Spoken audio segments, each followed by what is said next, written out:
Olá, bom dia, amados irmãos da classe do Novo Testamento.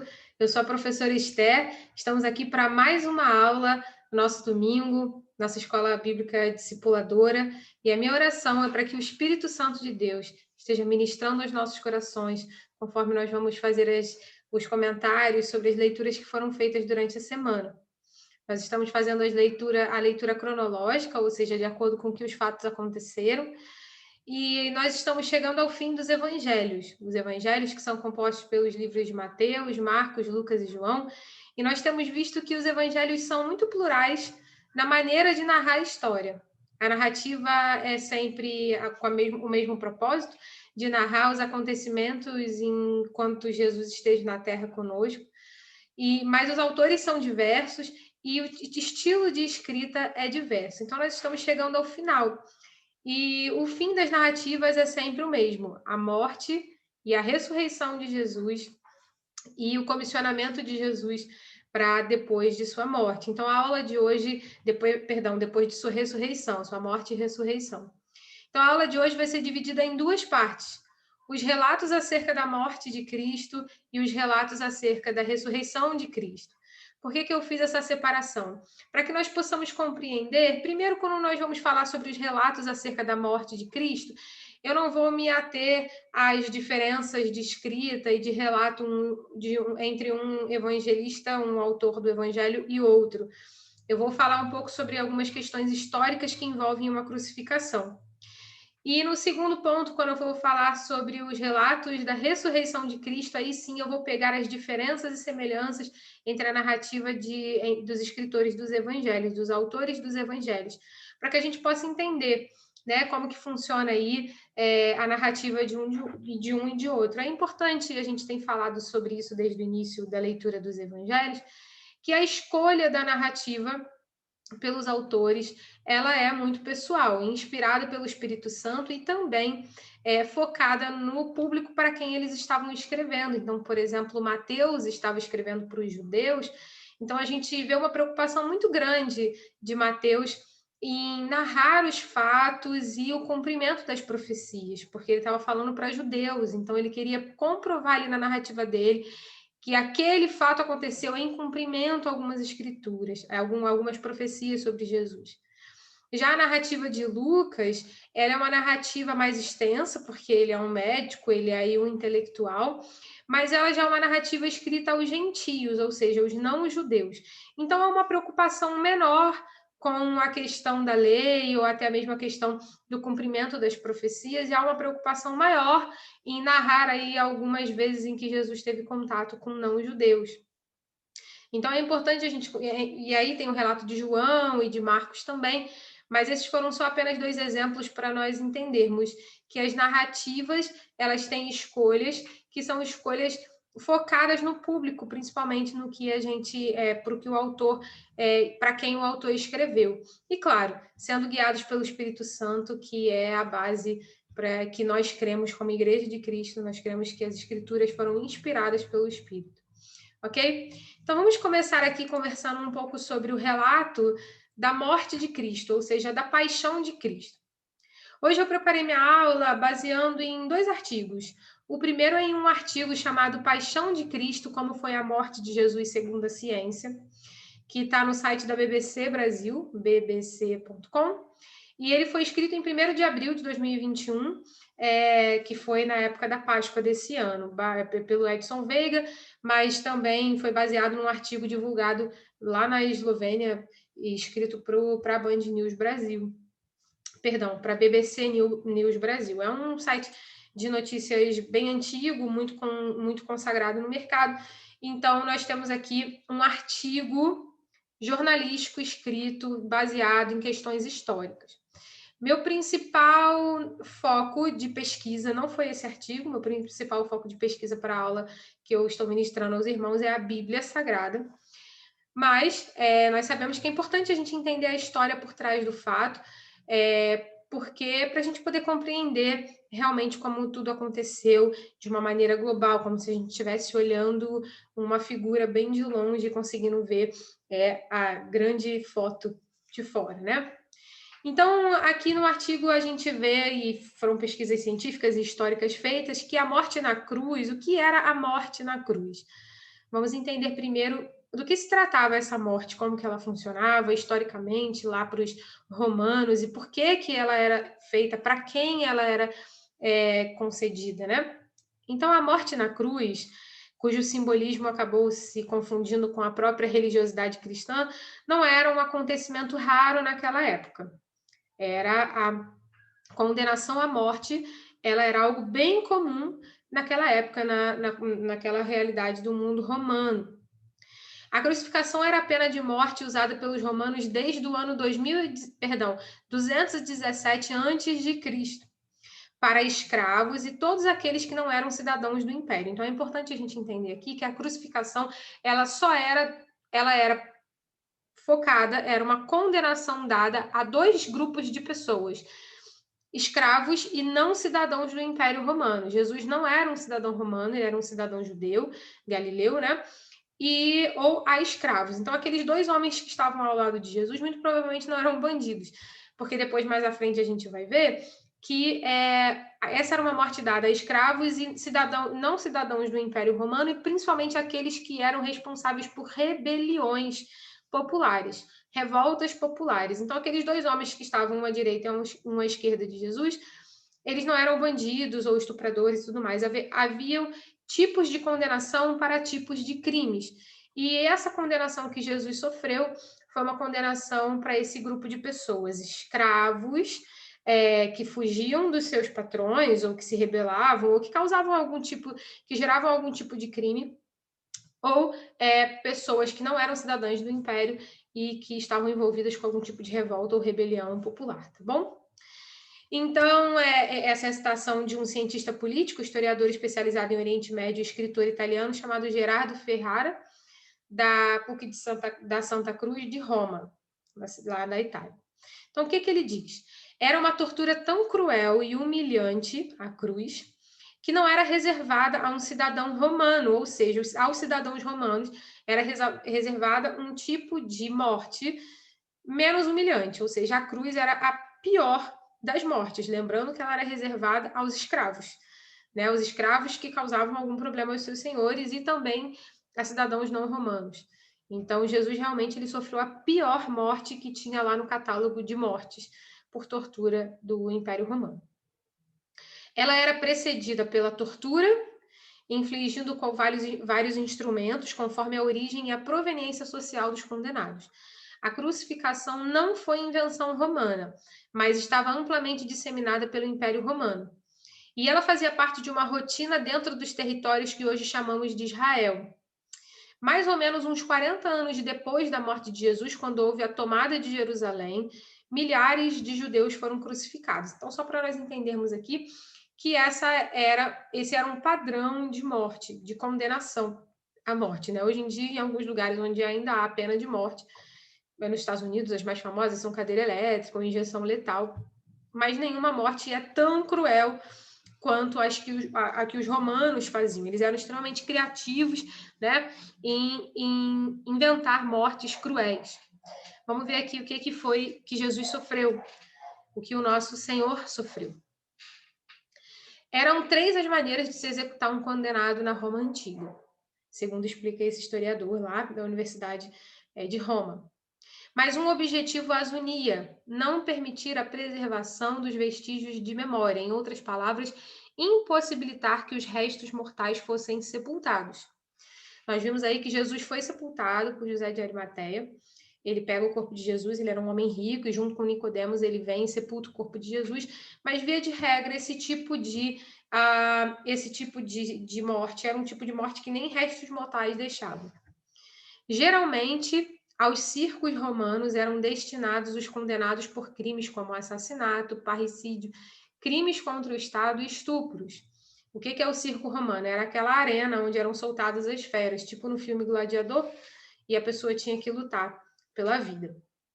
A crucificação era uma pena destinada a escravos, como eu já disse, que atentavam contra a vida dos seus senhores e aqueles que se envolviam em rebeliões, além de todos os que não eram cidadãos romanos, que era o caso de Jesus. Algumas coisas que eu vou falar aqui são coisas um pouco severas, mas eu julguei ser de extrema importância para que nós compreendêssemos a profundidade da morte de Jesus. E como que isso foi cruel, como que se nós colocarmos nos dias de hoje, nós vamos compreender a profundidade desse amor que Deus teve por nós, porque ele morreu a morte de cruz que era para ser nossa. É importante nós entendermos que o pecado não habita com a santidade de Jesus e que o preço do pecado é um preço de morte, é um preço de sangue.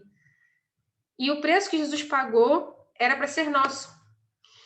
E como Jesus morreu, essa morte cruel, horrível e muito pesada de se pensar, de se ler, de se ver, como tem alguns filmes, por exemplo, o filme A Paixão de Cristo, que é o filme talvez mais realista, que trata de tortura e morte, segundo os historiadores, é o filme mais próximo do que realmente aconteceu.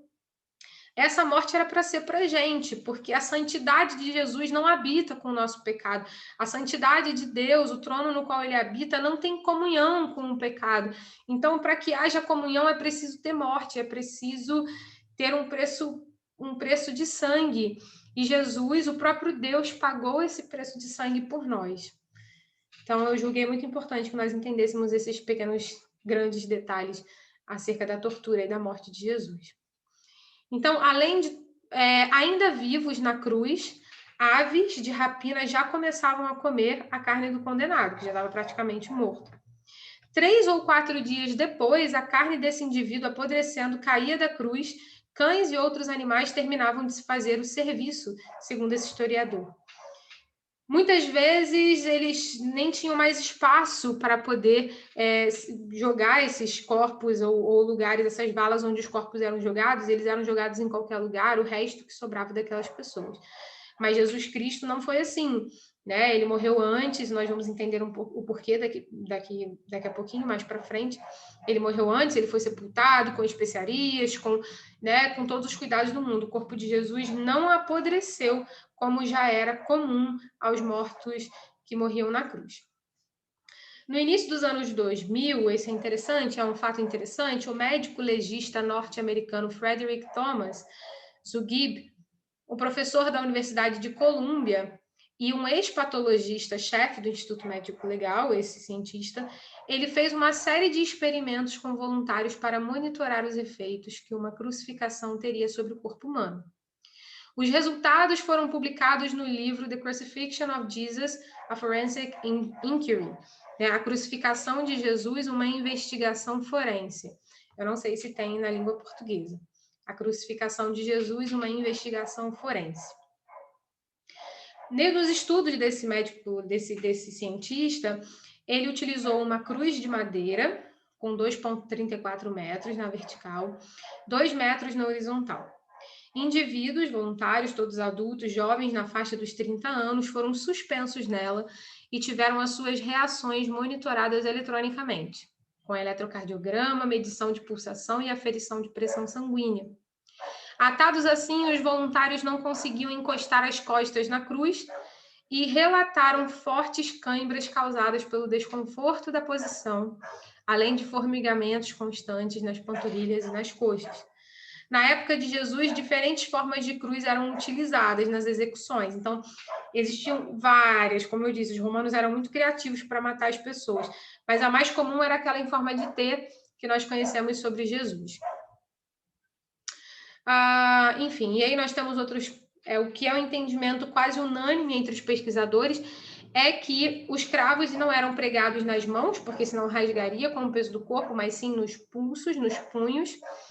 A estrutura das mãos e a ausência de ossos importantes impediriam o suporte de um peso tão grande, e aí a carne seria rasgada. Então, era aqui no pulso. Quanto tempo um indivíduo leva para morrer assim? Morre-se de cãibra, que vai atrofiando seus músculos e levando a morrer por falta de ar, com muitas dores gigantescas no corpo todo. Então, nós temos que aqui, um desses cientistas defende que Jesus tenha morrido por infarto do miocárdio em decorrência de um esforço exaustivo, se fazia um esforço muito grande para puxar o ar, pela posição em que ele estava. Por meio de seus experimentos, esse Zugib, esse cientista lá da Universidade de Colômbia, analisou as 3 hipóteses mais aceitas para a morte de Jesus: asfixia, a primeira, ataque cardíaco e a terceira, choque hemorrágico. A sua conclusão é que Jesus teve parada cardíaca em virtude de hipovolemia, ou seja, diminuição considerável do volume sanguíneo depois de toda a tortura e das horas pregado na cruz. Ele teria morrido, portanto, de choque hemorrágico. A morte na cruz é uma morte de violência física absurda, lembrando que ela só era entregue à escória da sociedade. O tempo dependia das condições físicas em que se encontrava o crucificado. Se a tortura anterior tivesse sido muito intensa, isso, de certa forma, poderia fazer com que ele morresse mais rápido. Bom, se acredita que a agonia de Jesus não tenha durado mais do que algumas horas, talvez até menos do que 2, provavelmente devido à enorme perda de sangue devido à flagelação, à tortura anterior. Então, como eu disse aqui, Jesus morreu rápido para um condenado à cruz. Alguns crucificados ficavam dias ali. Eles eram crucificados e ficavam dias ali definhando e morrendo aos poucos. Jesus morreu muito rápido. Naquele filme A Paixão de Cristo mostra, né, Jesus sendo extremamente torturado no Sinédrio. Depois ele foi torturado pelos soldados romanos, quando colocam aquela capa nele, as coroas de espinhos, batem nele, rasgam as suas roupas, né, dividem as suas roupas, entre eles, jogam lá, né, sorte, e cada um fica com um pedaço de roupa dele, uma peça de roupa dele. Então, ele sofreu muitas torturas, Jesus, antes da sua morte, o que justifica a sua morte tão rápida. Jesus não ficou dias naquela cruz, ele ficou horas, o que não era comum para um crucificado. Então, no caminho até o local da crucificação, não havia limites para as torturas. Eram espancados, ridicularizados, vítimas de intensa violência. Relatos bíblicos afirmam que, por sarcasmo, uma coroa de espinhos teria sido cravada na cabeça de Jesus, ou seja, foi cravada na cabeça de Jesus. E eu fico me perguntando, e eu acho que a pergunta é: por que Jesus fez isso? Eu já disse aqui, né? A gente lendo a Bíblia e entendendo a dimensão da santidade de Deus, a santidade está num extremo e o pecado está em outro extremo. É como se fossem 2 penhascos separados por um abismo. E se não fosse a cruz de Cristo que nos unisse através do seu sangue, morte e ressurreição, nós não teríamos acesso ao Senhor. Não teríamos acesso ao Senhor, tanto que em Mateus 27, de 50 a 54, que nós lemos esses dias, nos mostra que uma das coisas que aconteceu quando Jesus morreu foi que o véu do templo se rasgou. Vamos dar uma olhadinha nesse versículo, vou colocar aqui para a gente ler. Deixa eu só arrumar aqui. Mateus 27 diz o seguinte: depois de ter bradado, Jesus já está na cruz e foi o momento da morte dele, o último suspiro de Jesus. O que aconteceu na terra com o último suspiro de Jesus? Diz o seguinte, em Mateus 27. Depois de ter bradado novamente em alta voz, Jesus entregou o Espírito.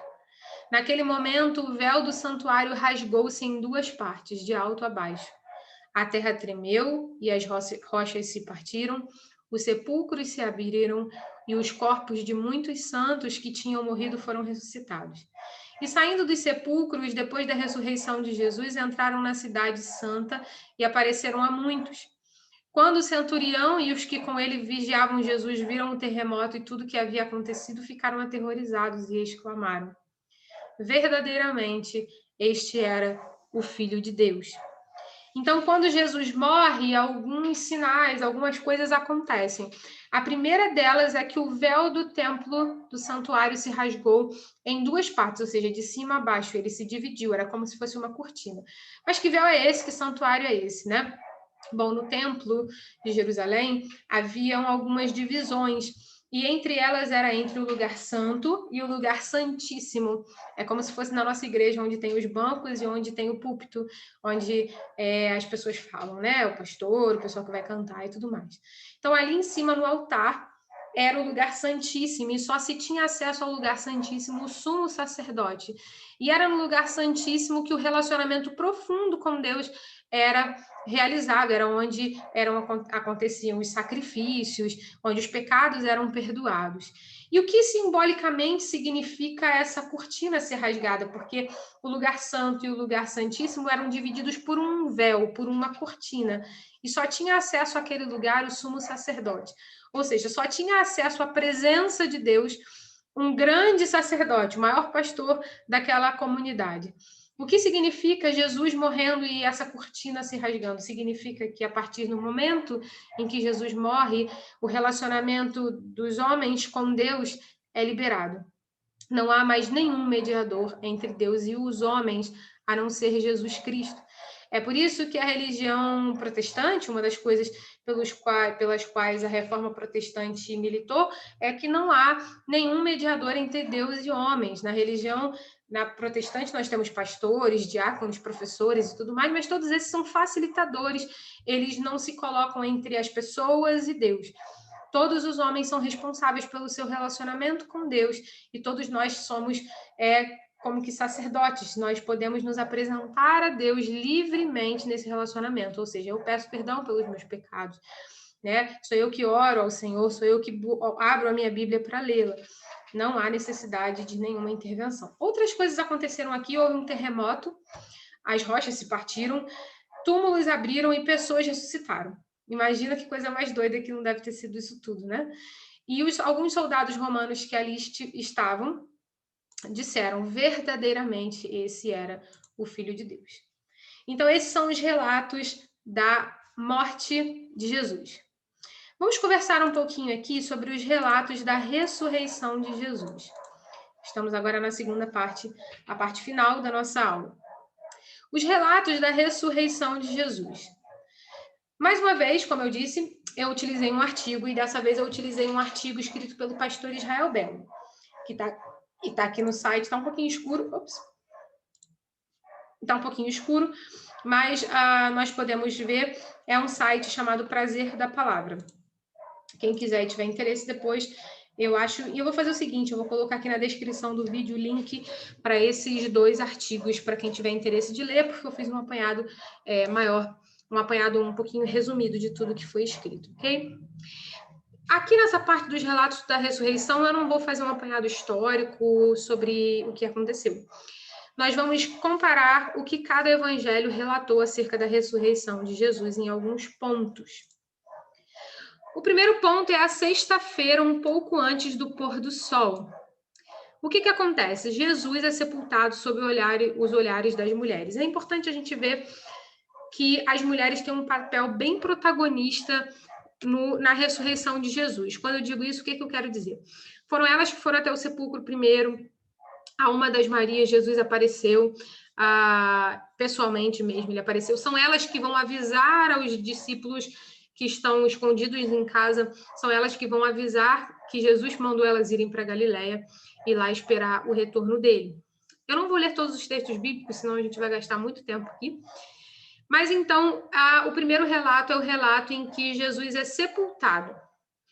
Vou ler o primeiro aqui, e há um consenso de que José, um homem chamado José de Arimateia, e ele pede o corpo de Jesus, e juntamente com Nicodemos, aquele homem, aquele judeu, aquele fariseu que tinha ido falar com Jesus no meio da noite, escondido, eles sepultam o corpo de Jesus com especiarias, com linho fino, num lençol, um tecido bom.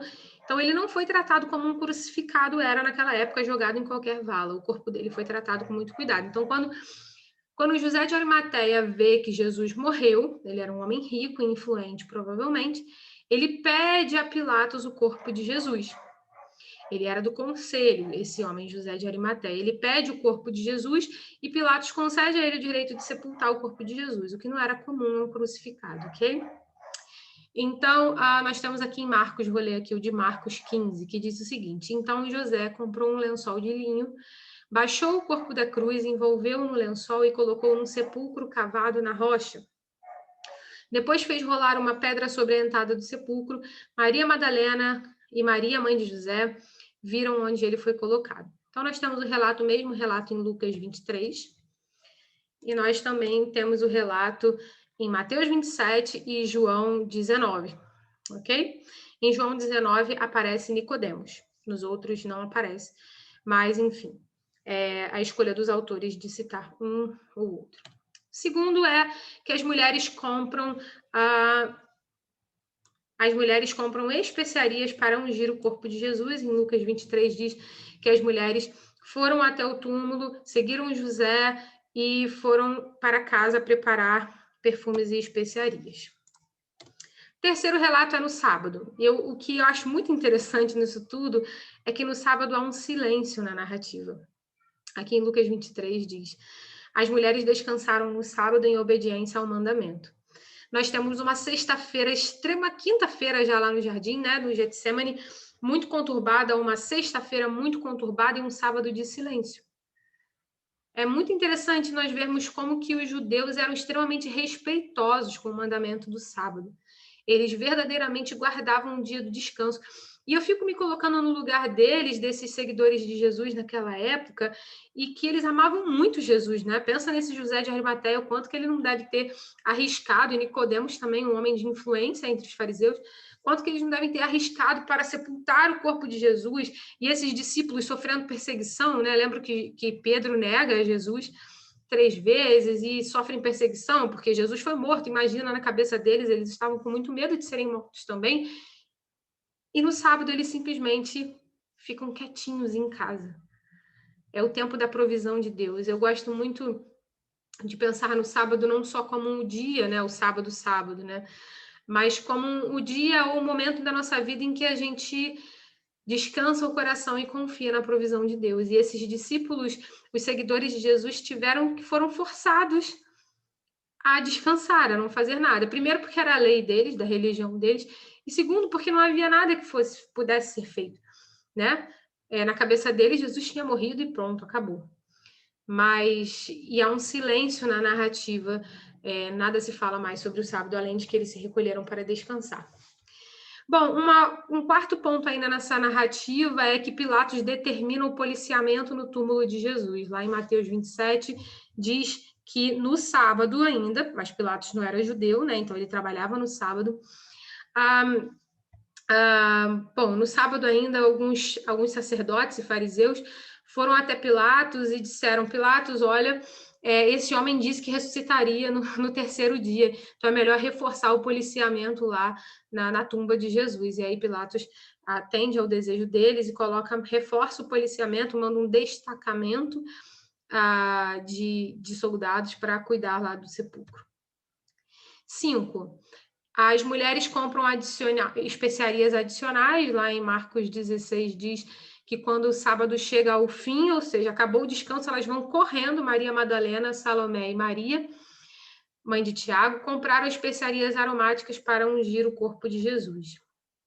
E aí começa, no domingo de manhã, um terremoto remove a pedra do sepulcro. Em Mateus 28 diz que eis que sobreveio um grande terremoto, pois um anjo do Senhor desceu dos céus e, chegando ao sepulcro, rolou a pedra da entrada e assentou-se sobre ela. Sua aparência era como um relâmpago, e as suas vestes eram brancas como a neve. Os guardas tremeram de medo e ficaram como mortos. Então, no domingo, passa-se a sexta-feira conturbada da morte, passa-se o sábado do silêncio de Deus e chega o domingo. E no domingo já acontece um terremoto, aquela pedra rola e um anjo senta em cima da pedra e os soldados que estavam cuidando do sepulcro desmaiam, né? Ficaram como mortos, desmaiado. E aí nós temos em Marcos 16, Mateus 28, Lucas 24 e João 20, o mesmo relato em que as mulheres tinham comprado as especiarias já na sexta-feira.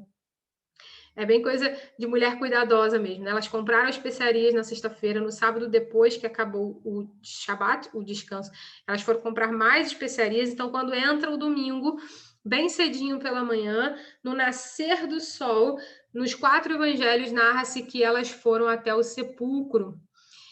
E elas, quando chegam no sepulcro para poder colocar esses perfumes no corpo de Jesus, Jesus não está lá.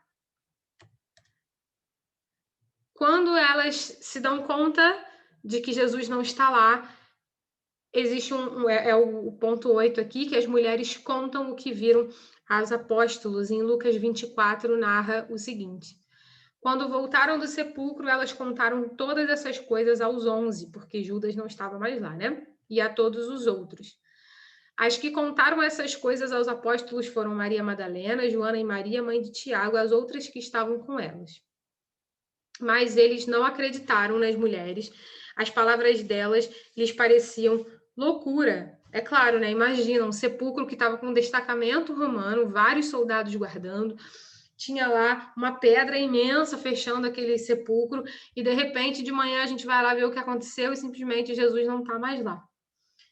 E aí, o que acontece a seguir? Pedro e João vão ao sepulcro. Quando essas mulheres chegam contando tudo o que aconteceu, eles saem correndo e chegam lá e eles se dão conta de que era verdade o que as mulheres estavam dizendo. Jesus não estava mais lá. Então, em Lucas 24 e em João 20, diz que Pedro e João têm esse encontro lá com essa cena onde Jesus não está mais lá. Depois existe um outro momento aqui muito interessante em que Jesus aparece a Maria Madalena quando ela retornou ao sepulcro com Pedro e João. Então, nós temos as mulheres indo até o sepulcro que está vazio, elas retornam, Pedro e João vão com elas, e nesse segundo momento em que elas retornam, Jesus aparece a Maria Madalena. É interessante nós vermos aqui em Marcos 16, que diz o seguinte: quando Jesus ressuscitou, na madrugada do primeiro dia da semana, apareceu primeiramente a Maria Madalena, de quem havia expulsado 7 demônios. Ela foi e contou aos com que eles tinham estado. Eles estavam lamentando e chorando. Quando ouviram que Jesus estava vivo e fora visto por ela, não creram. Então, primeiro ele parece para Maria Madalena, de quem ele havia expulsado 7 demônios, ou seja, uma mulher que tinha tido uma vida totalmente depravada, foi testemunha ocular da ressurreição de Jesus. Olha como que o poder de Deus é incrível para restaurar pessoas, né? E como que foi esse encontro de Jesus com Maria Madalena. Nós temos aí em João 20, que é um dos textos mais lindos que nós temos na Bíblia, porque Maria está chorando na entrada do sepulcro. Enquanto ela chorava, aparece um jardineiro. Primeiro que ela vê 2 anjos dentro do sepulcro, e eles perguntam para ela, perdão, não é um jardineiro. Ela vê 2 anjos sentados dentro desse sepulcro e eles perguntam: por que você está chorando? E ela está muito triste, ela diz: levaram embora o meu Senhor. E nisso ela se voltou e viu Jesus, mas ela não reconheceu Jesus e diz o seguinte: mulher, por que está chorando? Quem você está procurando? Pensando que fosse um jardineiro, aqui sim, né? Ela disse: se o Senhor o levou embora, diga-me onde o colocou e eu o levarei. E Jesus lhe disse: Maria. Então, voltando para ele, Maria exclamou em aramaico: Rabone, que significa mestre. Jesus disse: não me segure, pois ainda não voltei para o Pai. Vá, porém, aos meus irmãos e diga-lhes: estou voltando para o meu Pai e o Pai de vocês para o meu Deus e Deus de vocês. Então, ela está chorando, é um momento de muita sensibilidade, né? Imagina, ela vai ver que está vazio, ela chama os dois, Pedro e João. Quando ela chega, eles se certificam de que realmente está vazio. Cadê Jesus? Alguém roubou esse corpo? Cadê o corpo dele? E ela está chorando muito. E ela vê 2 homens sentados e eles perguntam: por que você está chorando? A ela: levaram o meu Senhor. E ele pergunta mais novamente: por que você está chorando? Quem você está procurando? E ela diz: olha, se você pegou o corpo dele, me diz onde está, para que eu possa resgatar. E então Jesus chama ela pelo nome. E quando ele chama ela pelo nome, mais uma vez, um relato lindíssimo de Deus, né? Como que Deus é poderoso, essa mulher de que ele já tinha expulsado demônios. Quando ele a chama pelo nome, ela reconhece e chama ele de Rabone, de mestre. E ela tenta segurá-lo e ele diz: não é o momento de eu ficar aqui com vocês. É muito bonito. Então, Maria Madalena retorna à cidade e conta o que viu. Isso está lá em Marcos 16, João 20. Jesus também aparece a outras mulheres, lá em Mateus 28. E depois, domingo de tarde, o que acontece, né? Nós temos aqui o relato dos guardas que fizeram, os guardas fazem o seu relato às autoridades. Em Mateus 28, de 11 a 15, nós temos uma coisa muito interessante, que há um acordo entre os sacerdotes, o alto escalão lá, sacerdotal dos judeus, e os guardas que estavam lá guardando o corpo de Jesus. Então, Mateus 28, de 11 a 15, diz: Enquanto as mulheres estavam a caminho, alguns dos guardas dirigiam-se à cidade e contaram aos chefes dos sacerdotes tudo o que havia acontecido, ou seja, que o corpo de Jesus não estava mais lá. Quando os chefes dos sacerdotes se reuniram com os líderes religiosos, elaboraram um plano.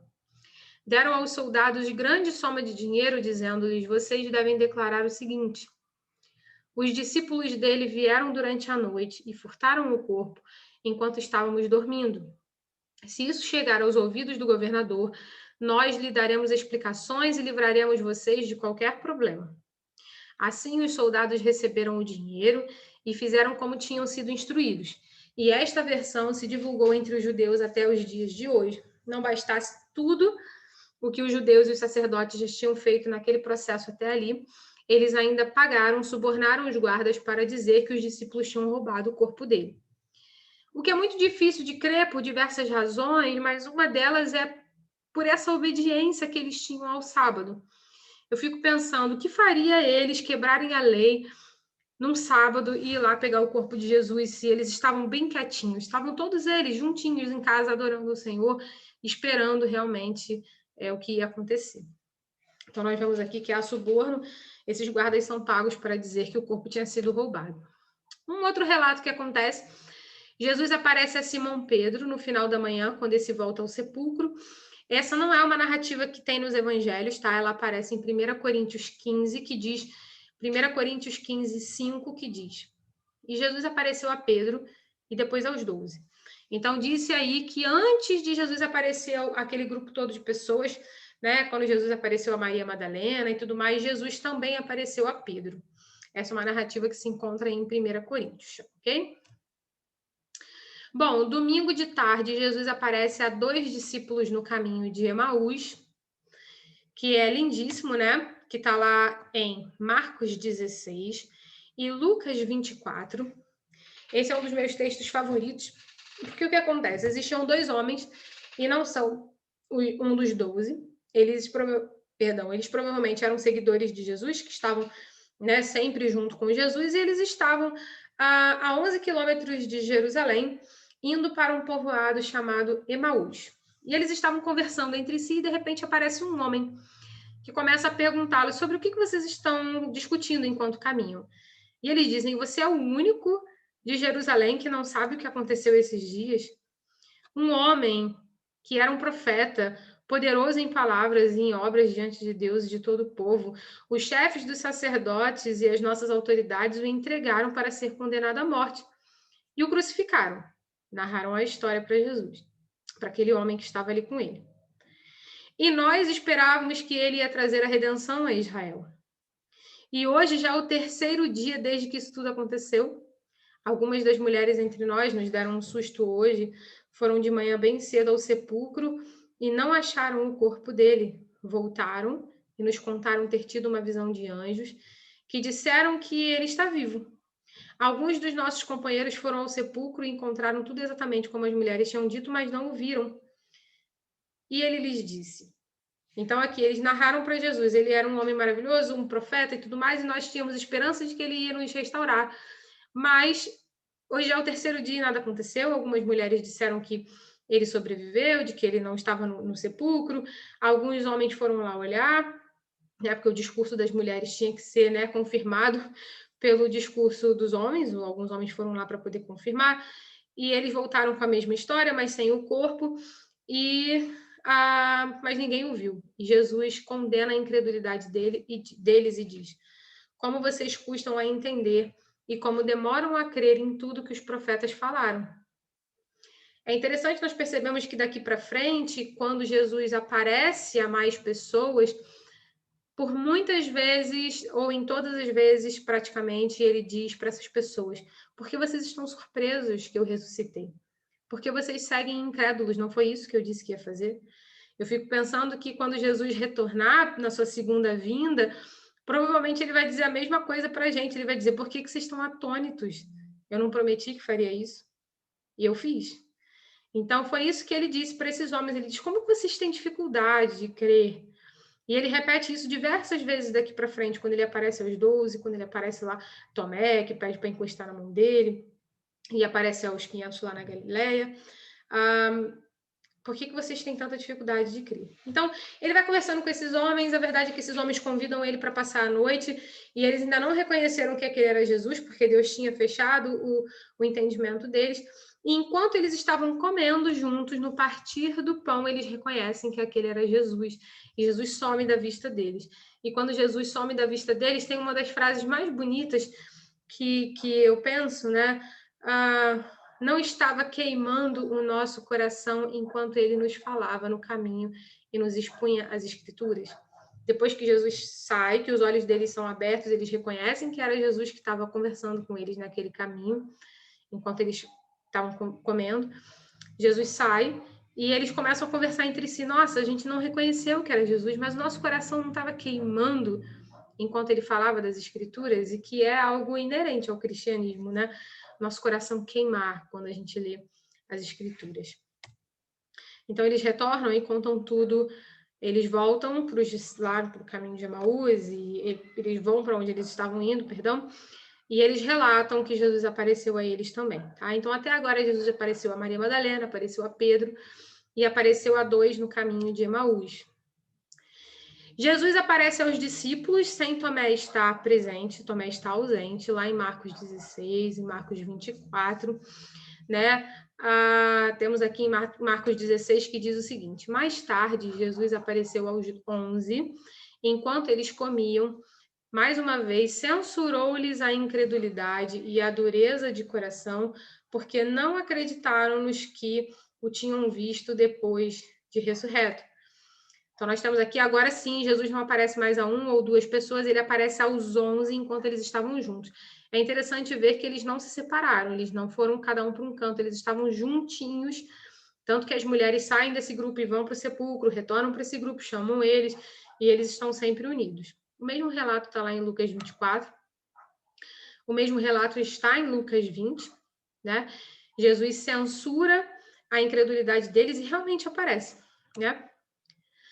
E depois ele aparece mais uma vez e Tomé está entre eles. É importante a gente perceber que Jesus, assim, ele não... Bom, pelo menos a Bíblia não narra que ele ficou ali dormindo com eles, vivendo, andando e tal, tal, tal. Jesus aparece e, de repente, ele some da vista daquele grupo de pessoas e ele aparece em outro lugar. E aí, de repente, ele some da vista daquelas pessoas e ele aparece em outro lugar e vai para outro e assim por diante. Jesus apareceu muitas vezes desde esse primeiro aparecimento dele no domingo, ali ainda no sepulcro, ali a Maria Madalena.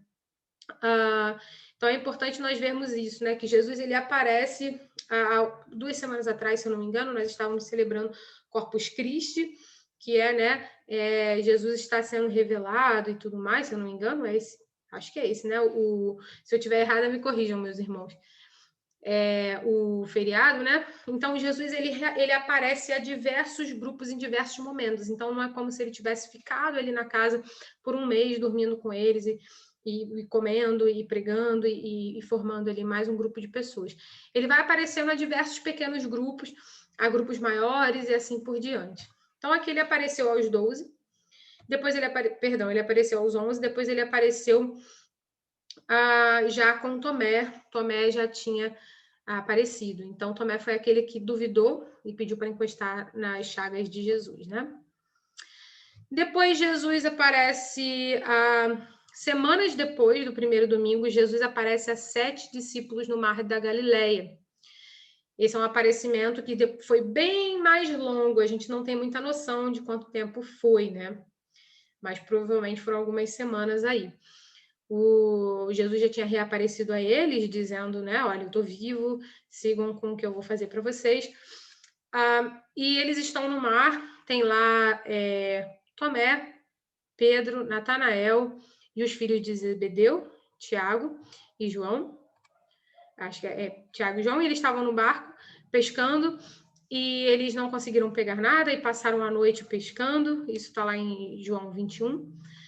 e de repente eles veem um homem na praia, eles já tinham desistido de pescar, eles veem um homem na praia dizendo para eles jogarem a rede do outro lado. E eles jogam a rede do outro lado e eles têm uma pesca maravilhosa. E quando eles retornam à praia, Pedro vê e ele se dá conta que é Jesus. E ele coloca a roupa, ele devia estar com roupa de pescador, despido, não sei, passou a noite pescando, estava trabalhando.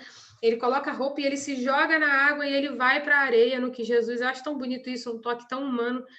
Jesus está na areia com o peixe, esperando para tomar um café da manhã com eles. E então, Jesus mais uma vez se revela e a mais um grupo de pessoas. E nesse mesmo momento, Jesus dá aquele comissionamento a Pedro, em que ele pergunta a Pedro 3 vezes: Pedro, tu me amas? Ali na areia, né? E Pedro diz: eu te amo, eu te amo. E na terceira vez, Jesus pede a Pedro que apacente as suas ovelhas. Bom, chegamos ao final, em que Jesus aparece a mais de 500 pessoas na região da Galileia. Marcos 16 diz o seguinte, Marcos 16, 15 a 18 diz o seguinte: E Jesus disse-lhes: Vão pelo mundo todo e preguem o evangelho a todas as pessoas. Quem crer e for batizado será salvo, mas quem não crer será condenado. Estes sinais acompanharão os que crerem. Em meu nome expulsarão demônios, falarão novas línguas, pegarão em serpentes, e se beberem algum veneno mortal não lhes fará mal nenhum. Imporão as mãos sobre os doentes, e estes ficarão curados. Então lembra que lá no início, naquele domingo, Jesus apareceu àquelas mulheres? Se vocês voltarem naqueles textos, Jesus diz àquelas mulheres: avisem aos que estão reunidos para me encontrarem na Galileia. Em outras vezes que ele aparece, ele orienta realmente aquelas pessoas a avisarem aos seus seguidores para o encontrarem na Galileia. Não se sabe quanto tempo depois, mas algum tempo depois, essas pessoas estão reunidas na Galileia e Jesus chega até elas e dá o seu comissionamento final antes dele subir aos céus. Ele diz: façam discípulos de todas as nações. Em 1 Coríntios 15, também tem um relato de que Jesus apareceu na Galileia. Depois disso, Jesus apareceu a mais de 500 irmãos de uma só vez, a maioria dos quais ainda vivem, embora alguns já tenham adormecido. Em Mateus 28, nós temos o mesmo relato em que Jesus dá a eles o Espírito Santo, sopra neles o poder do Espírito Santo para serem testemunhas de Jesus. Em Lucas 24 também aparece aí, antes da ascensão, Jesus aparecendo aos discípulos e comissiona-os. Ok? Então, nós temos aí os relatos da morte e da ressurreição de Jesus Cristo e dos aparecimentos de Jesus Cristo aos seus seguidores. O que isso fica para nós? Que nós possamos aprender com o sofrimento de Jesus, que aquele sofrimento era para a gente.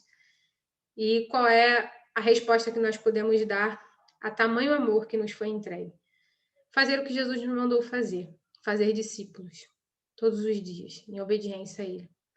Sempre entendendo que fazer discípulos depende da ação do Espírito Santo. E como que a gente fica cheio do Espírito Santo? Conversando com Deus todos os dias, lendo a sua palavra e sendo submissos à sua vontade. Meus irmãos, que o Espírito Santo possa confirmar o que foi dito aqui no coração dos irmãos. Deus os abençoe. Amém.